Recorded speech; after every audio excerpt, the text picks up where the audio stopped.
Thank you very much.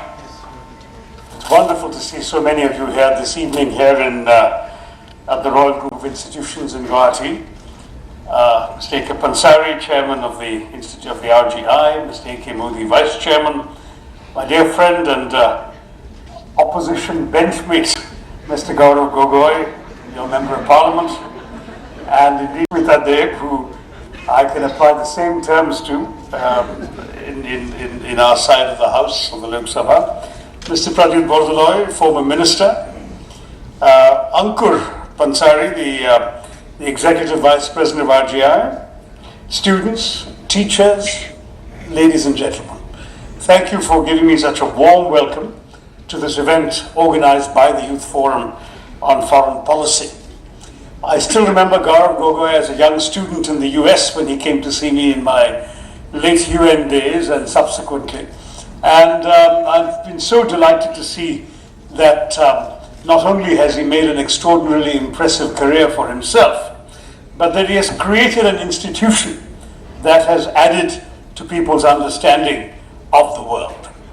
I think institution builders are always the ones we must most appreciate, because they create something that is not for themselves and that they leave behind an impact on the minds and hearts and lives of hundreds of people in time. I've had the privilege of participating in a few events of the Youth Forum on Foreign Policy, addressing a couple of them, and here to be part of your global lecture at this very impressive Royal Group of Institutions building and auditorium is a particular pleasure.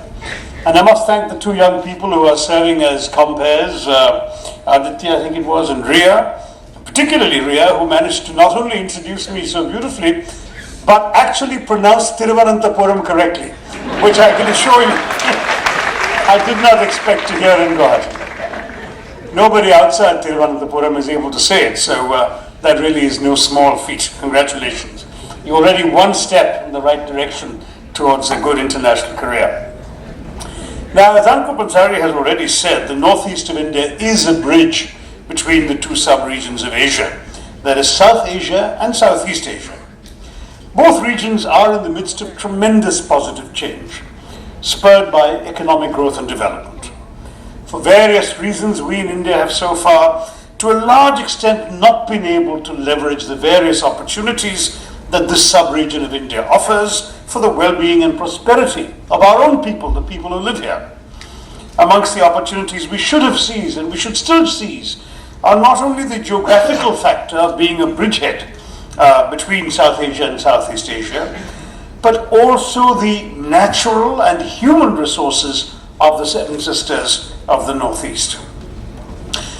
Today's challenge, it seems to me, is to harness these opportunities to ensure that growth and development do not bypass this region, but in fact passes through this region and becomes a characteristic of this region.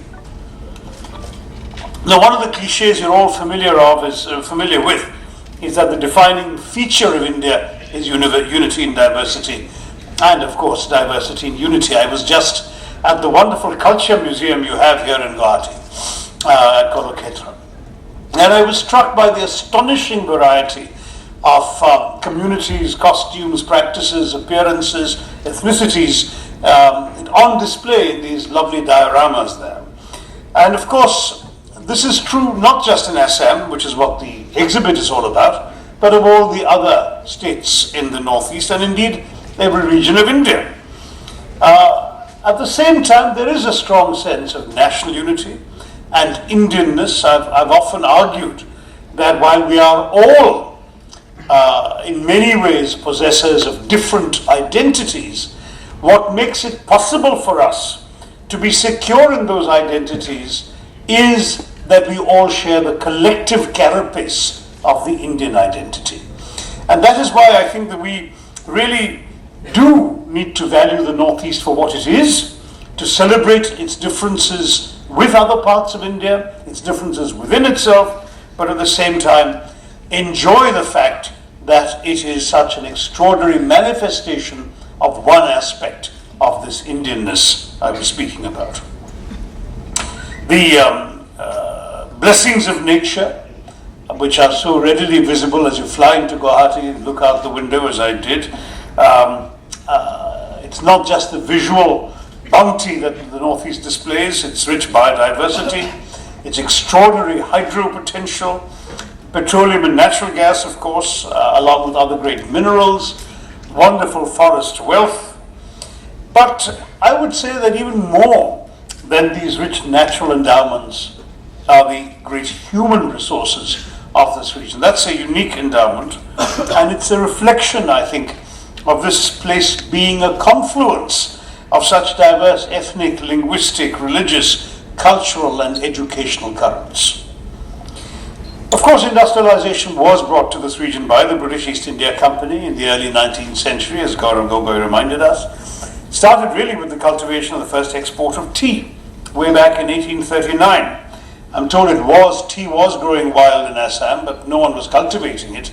The British, anxious to develop an alternative to the increasingly expensive purchase of organized tea cultivation from China, decided to do it here. And of course, the tea business has been the mainstay, including creating a new Assamese tribe I discovered called the Tea Tree People, who apparently originated from Bihar and Jharkhand, but have been here now for 200 years and now seen as a new tribe, as a separate tribe of Assam. Having said that, however, we've not seen the rapid development of other kinds of industry. Even coal was found soon here thereafter and exploited. That led to the development of railways, both private and government. The first oil refinery in the whole of Asia was set up in 1901 in Digboi, following the discovery of oil in Upper Assam. But still, industry didn't come. The oil, the coal, everything was shipped out of here to other parts of India. Now, it is important to remember that in the past, during the times of acute foreign exchange scarcity, Assam's tea and jute exports were, in many ways, the principal sources of India's much-needed foreign exchange. So, in many ways, it is all the more ironic that this region has not been able to take full advantage of the industrialization and economic development of our country since independence, and that significant differences in terms of some development indicators have emerged between the Northeast and the rest of India. Now, with the paradigm shift from an increasingly, or rather an overwhelmingly state-centered approach to one of more and more interdependence and global and regional cooperation, we become, I think, far more aware and conscious now of the geo-economic potential of the Northeast. As I mentioned, the obvious potential is as a gateway to East and Southeast Asia, and other speakers have alluded to that already. But it's obvious that by gradually integrating this region through cross-border market access, the northeastern states can also become a bridge in a different sense, a bridge between the Indian economy and what is arguably the fastest growing and most dynamic region in the world, namely Southeast Asia. While we live with the geographic fact that our northeastern region is landlocked, the geographical location of the northeast makes the fact of being landlocked less relevant, because it's a doorway now to Southeast and East Asia, and it's of course also vice versa a doorway for these economies into India. I mean, let's take some basic facts. A glance at the map of the region reveals that the region is almost entirely surrounded by foreign states. The seven sisters of this region are internally locked with concomitant locational disadvantages, but every one of these states shares at least one international border. The northeastern region is cradled by 5 other Asian states: China, Nepal, Bhutan, Myanmar, and Bangladesh. Arunachal Pradesh, Manipur, Mizoram, and Nagaland share a 1,643 kilometer long border with Myanmar. Assam, Meghalaya, Tripura, and Mizoram share a 1,880 kilometer border with Bangladesh. Arunachal Pradesh, Assam, and Sikkim share a 468 kilometer border with Bhutan. Arunachal Pradesh and Sikkim share a 1,325 kilometer border with the Tibet Autonomous Region of the People's Republic of China. So the region's advantages in some ways, of course, have been offset by the difficulties following from the loss of connectivity and market access caused by the partition of 1947, where, for example, the distance from Agartala to Calcutta because it was no longer possible to transit through what became East Pakistan, suddenly multiplied by 500%. So there were massive market and logistical disruptions from which the Northeast still suffers, though these are gradually being overcome, and transit through Bangladesh has been successfully negotiated, and we will see more progress in all of this. But we've gone through 7 decades of disruption as a result of partition. The Gaurav mentioned the widespread hope here that the Look East policy would be a policy for the development of the Northeast. I think he's right. The UPA government, of which I was a participant, as you know, under former Prime Minister Dr. Manmohan Singh, had undertaken a number of initiatives for a long-term economic impact on the region, including the launch of the Northeastern Region Vision 2020 in July 2008, and I came here in 2009 to talk about it. I think the vision is still a historic, path-breaking document which spells out the challenges that need to be addressed by any government. I hope the NDA government over the next 5 years will also take it seriously. The document lays down strategies for the empowerment of people through self-governance, rural development, investment in agro-processing industries and manufacturing units, as well as augmenting infrastructure and transportation connectivity. Incentives are also provided to some specified sectors like hotels, adventure and leisure sports, nursing homes, vocational training institutes, and of course the idea is to boost service industries in this region. Biotechnology was also put into the policy in order to boost biodiversity here. Now this may sound like a purely internally focused approach, but it was part of a larger picture, because our Look East policy, enunciated since the early 1990s, was not merely a matter of external policy. It was also a strategic shift in India's vision of the world and India's place in the evolving global economy. Most of all, it was about reaching out to our civilizational neighbors in the region and availing of the economic opportunities presented by these countries for us. Now, it's obvious to me, and I think to most people in government, that India's economic interests are best served by greater integration and connectivity with Southeastern East Asia. These are, again, I think Gaurav mentioned this, our natural trading partners with whom we've had connectivity, trade, not just during the colonial period, as he mentioned, but really for millennia before that. India strongly supported now the various new measures to improve the comprehensive physical connectivity that has died out because of not just partition, but all the other drawing up of national borders and so on, which have restricted easy movement, different ideological and political systems, which have also blocked the easy flow of people across these time-old divides. And these physical connectivity measures in recent years include the Asian Highway Network, a comprehensive network of roads connecting the countries in East Asia, the East-West Highway Project, which runs from Myanmar through to Vietnam. So if you can imagine, if you can connect from here to Myanmar, you essentially have a highway all the way to Vietnam. The most critical link, of course, is to create that road connectivity from the northeast through Myanmar into the rest of Southeast Asia. There is the Trilateral Highway Project with India, Myanmar and Thailand under construction, which would link us to this East-West Highway and the Asian Highway Network. Another important link is the Kaladan Multimodal Transit Transport Facility, which envisages connectivity between the Indian ports on the eastern seaboard and Sitwe port, the old Akyab in Myanmar, and then through riverine transport and by road to Mizoram, thereby providing an alternative route for transport of goods to the northeast of India. In other words, what we're looking at is rail, road and river connectivity, and eventually, of course, sea as well, from the ports of Sitwe, the port of Chittagong, ports of Calcutta, all of which are much more difficult to get to by the present land routes around Bangladesh and down into Calcutta. So this could be and should be transformative. The UPA government did attach great importance to the project. It decided to fund it completely on its own. The ports and the river transportation facilities were supposed to be ready by May 2015, but we all know the project has been further delayed And let us hope, therefore, that Look East will be more comprehensively and effectively implemented than some of the other slogans we have heard from this government in the recent past, where implementation does not seem to have followed as well. But here I must admit that all Indian governments in the last 20 years have been relatively lacking. I think we had a clear vision, began the process, could not complete it in the UPA days, but it's now national responsibility for the new government to take it forward and complete this project.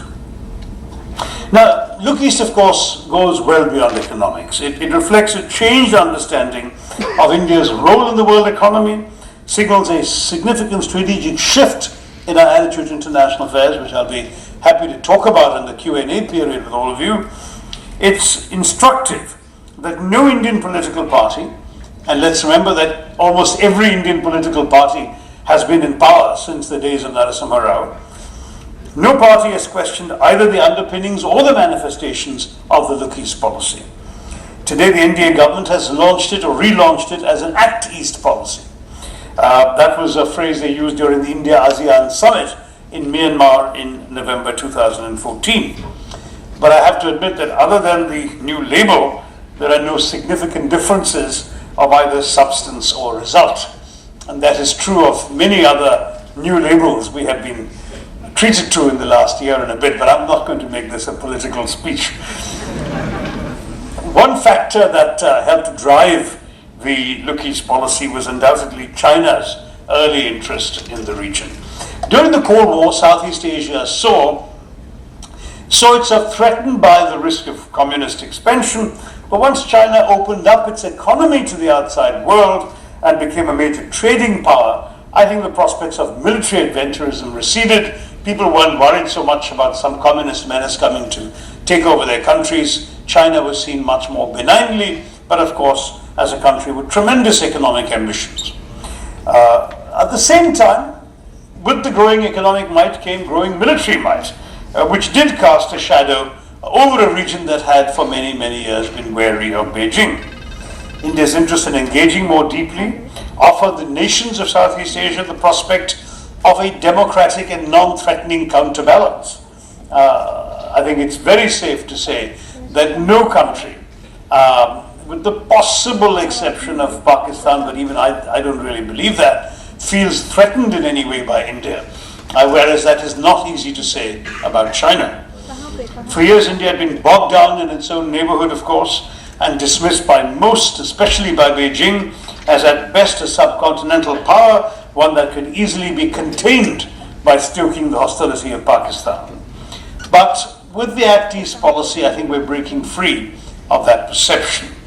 Our own present Prime Minister has tended to align his government with those critical of China's territorial claims in the South China Sea, the East China Sea as well, and he signaled his determination to prioritize India's relations with Japan and Australia, as well as with countries in India's immediate neighborhood. Now, this is essentially a continuity of policy, but again, as we've seen with this government, a lot more overt emphasis has been placed on matters that in the Manmohan Singh government were done, but were done much more subtly and with nuance. But the policy itself is the same, just prosecuted with a lot more overt articulation and perhaps visibility. India, let's be very blunt, does not have either the economic or the military might to counter China, which has a GDP of more than 4 times India's size.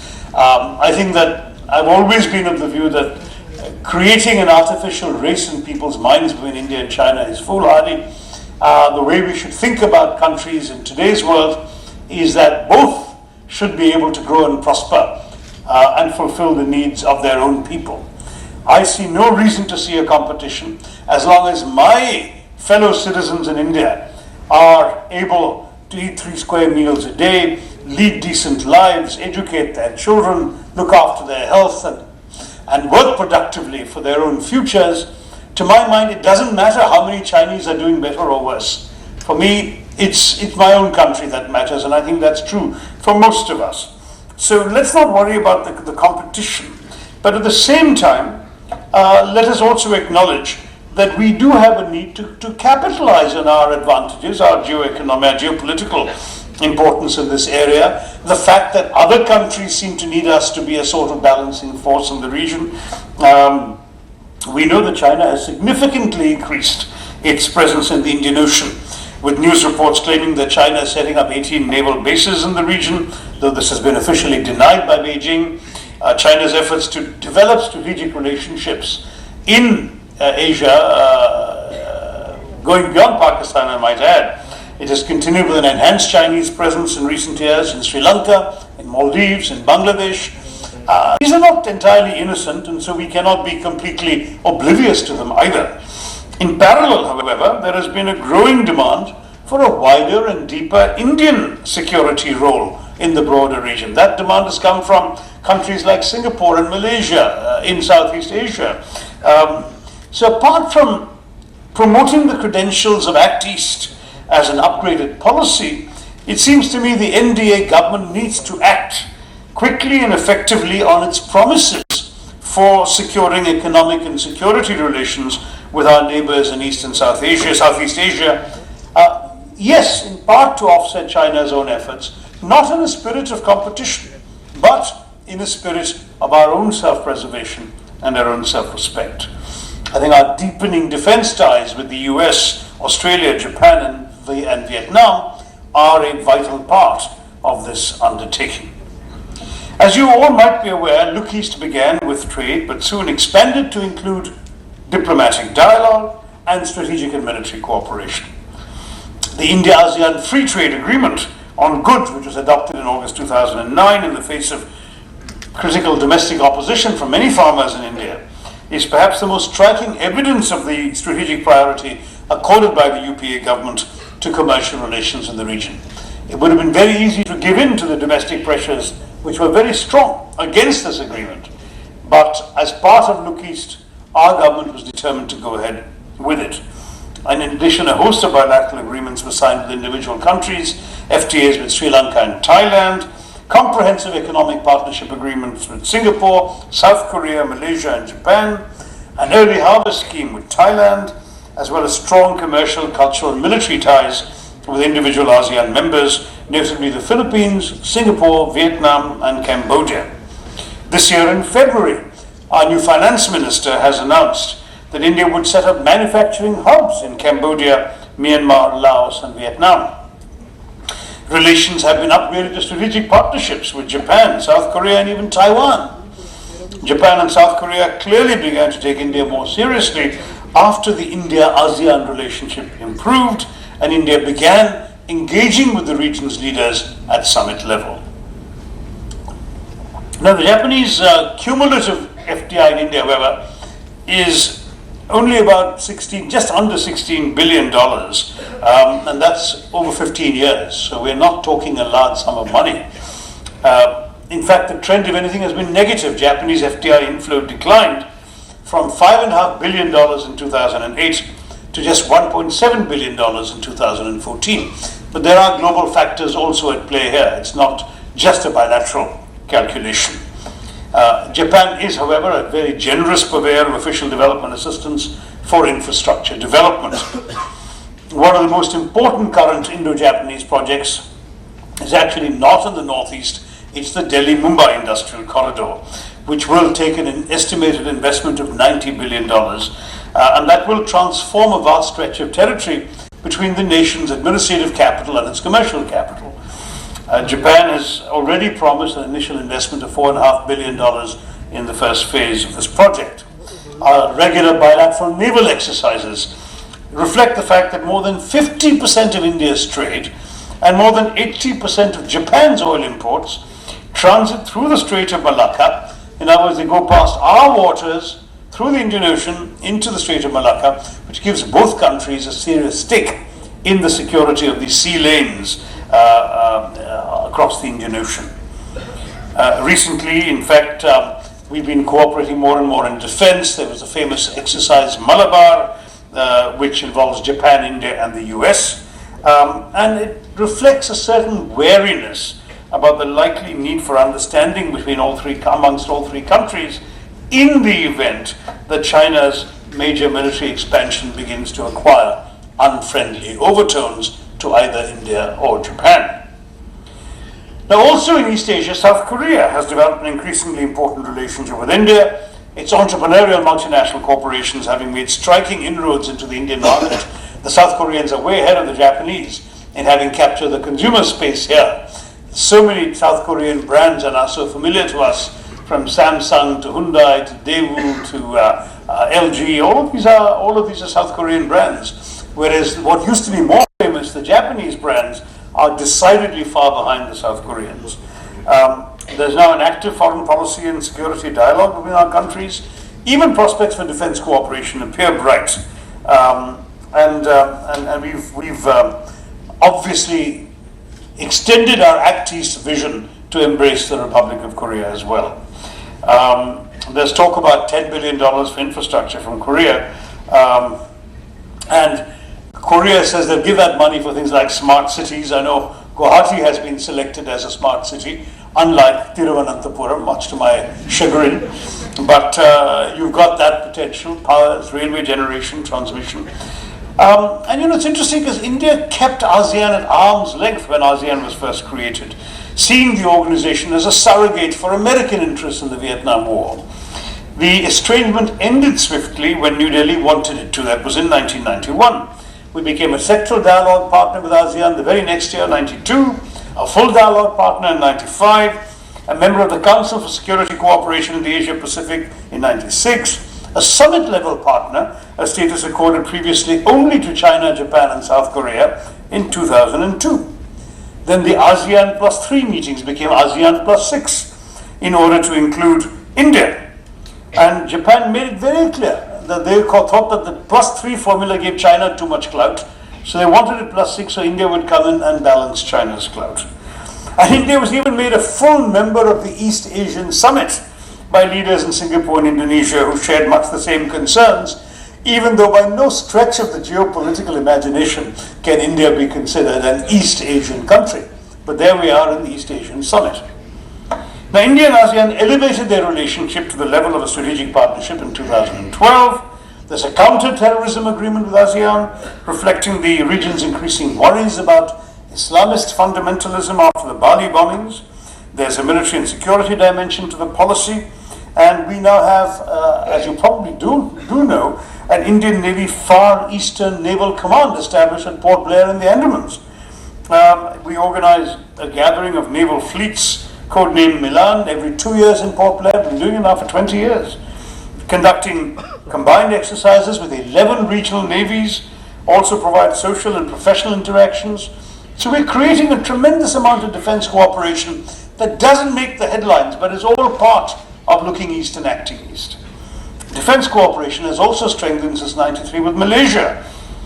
We have the Seychelles, Vietnam, all of which are countries with which we are now developing security relationships. We've also been an active participant in the Regional Cooperation Agreement on combating piracy and armed robbery against ships in Asia. Maritime security has begun to loom much larger in our consciousness since the terrorists of 26/11 hijacked an Indian ship and transported themselves to Mumbai across our waters in an Indian boat. I mean, what kind of security did we have in our waters? We have to fix that, and we are fixing it. Joint naval exercises are being conducted with more and more countries: Singapore, Indonesia, Vietnam, Malaysia, Thailand, the Philippines. And at the same time, this sometimes makes Beijing a bit nervous. And so, for example, one exercise that involved India, Singapore, Japan, and Australia got the plug pulled because it is alleged that Beijing lent rather heavily on Canberra. But subsequently, the then Australian Prime Minister Kevin Rudd, who's become a friend of mine, denied that hotly and said it was India that pulled the plugs. I don't know what the full story is, but whatever it may be, clearly we are not continuing with that exercise, because while we understand the importance of showing some alternative formulations to China, we don't want to make them too nervous about our intentions either. And that's where things stand at the moment. Now, there's obviously a pressing need today to boost trade, deepen investments, establish a truly ASEAN-India free trade area completely. We need to improve total trade between ASEAN and India, which actually decreased by 5.4% between 2012 and 13, and is far behind from realizing the targets for $100 billion, which was announced by the UPA government and was set at the 2012 ASEAN-India Summit. So I think that the Act East on our part also requires a sort of Act West from them. We're going to have to make this work together, and it's part of our diplomatic challenge to promote that on their side. We've opened a new diplomatic mission to ASEAN, by the way, this year to push that. Now, trying to wrap up so we can have more of an exchange with each other.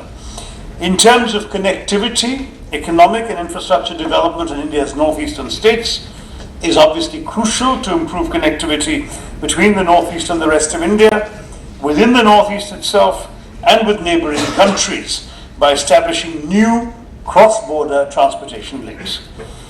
The bigger priority ought to be to connect the rest of India with the northeastern region as a whole, which will require New Delhi to do much more to develop infrastructure in the region than merely announce elaborate infrastructure plans.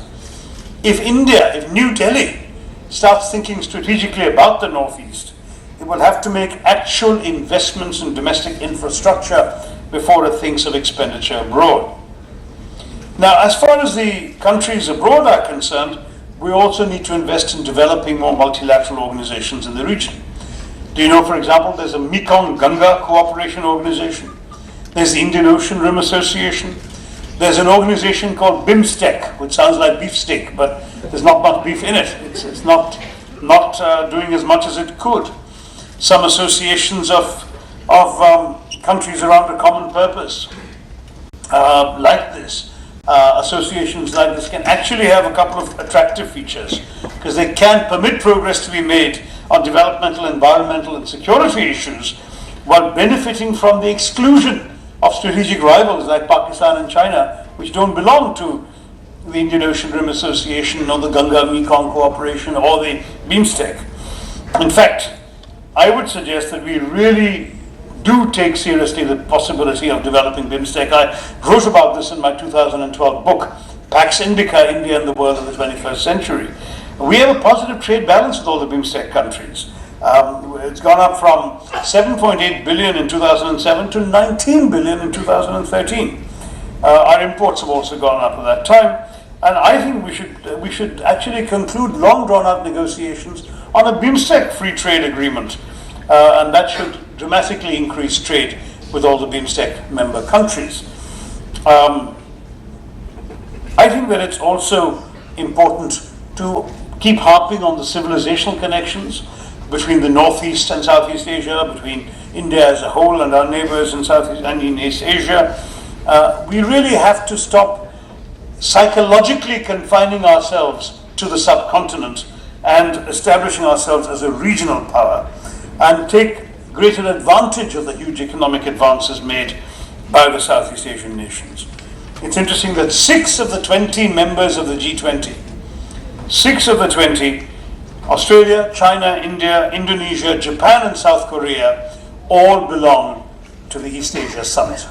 So that's that's almost 1/3 of the entire G20 that's managing the macroeconomic conditions of the world. We should do something about that. Now, there are some challenges. If I can remind our friends in the NDA government, our trade, as I said, with ASEAN is not yet at $100 billion. With a few exceptions like Singapore, the visa regime between India and ASEAN countries remains unnecessarily complicated and difficult. Despite the liberalization of air service agreements with ASEAN countries, India's airlines still do not enjoy a comprehensive open skies policy with ASEAN and vice versa. Tourism from ASEAN to India is remarkably lower. The same is true with other East Asian countries like Japan, Korea, China, Taiwan. All of those, there are more Indians going there than those countries' nationals coming to us. It's startling that the land that gave birth to Buddhism has not been able to attract more Buddhists to places like Bodh Gaya, Sarnath, and Nalanda, or for that matter to much else that India offers, including the beauties of the state. I would say that visa restrictions are part of the problem and not the whole problem. And then, of course, the terrorist attacks of 26/11 have also played their part, including in promoting a more suspicious attitude on the part of India to some of the travelers from neighboring countries, including China. I would say that we need to shake off this perception that we're much less active in these countries than, say, China or Japan are. There should, of course, to return to the fundamental point, be a clear agenda for linking all the northeastern states together with a network of road, rail, air and river links in order to establish cross-border connectivity. The success of the Act East policy will be contingent on such progress, and the Indian government should earnestly pursue its commitment to the Northeast. I'm calling both for the development of the Northeast as a sincere commitment of the government in New Delhi and the use of that as a springboard to enhance connectivity with South and Southeast Asia. Only then can the government truly claim that it has successfully been able to act east. Thank you very much. Jai Hind.